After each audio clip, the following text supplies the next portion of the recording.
Good morning, good afternoon, good evening to each and everyone, especially those at the other side of the world. There is no time and space between us. There is only this present moment, and we are one. Let's now meditate on layer entry number 1287. Despite the peace in my soul, I fight a continuous battle with the enemy of my soul. More and more, I am discovering his traps, and the battle flares up anew. During interludes of calm, I exercise myself and keep watch as the enemy find me unprepared. And when I see his great fury, I stay inside the stronghold.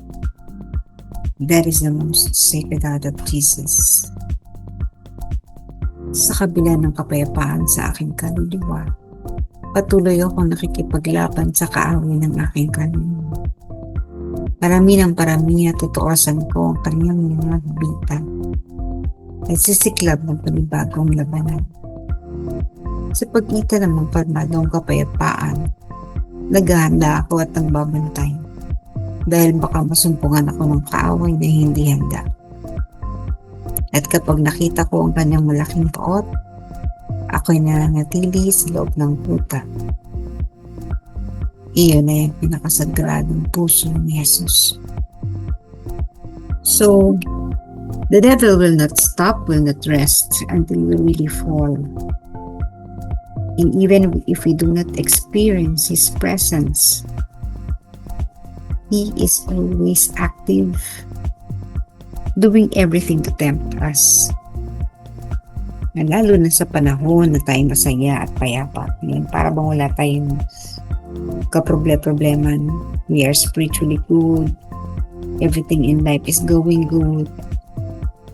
So, ano ka na lang, magugutla ka na lang na, oops, nakapasok na tayo sa bitag. Nahuli na tayo. At ang susunod ay ang pakikipaglaban natin para labas sa kanyang bitag. So then the devil will not stop and will always do his best so that we stop whatever we are doing. We stop our peace, we stop our spiritual activities, discipline, our praises. The devil will never stop. And as for Faustina, as she witnessed all these things, all these temptations, she learned that the traps are there and will not be gone. It will always be there. And it is up to the soul to really fight and fight and fight. So this is a never-ending struggle, a never-ending fight. And it will only be done, consumed or finished if we have totally cleansed our soul and we have already united with the Lord for the rest of the eternity. So doon lang yun. While dito sa lupa, dahil nandito tayo, patuloy tayong maglalakbay. May mga butas, kumbaga may mga booby traps along the path.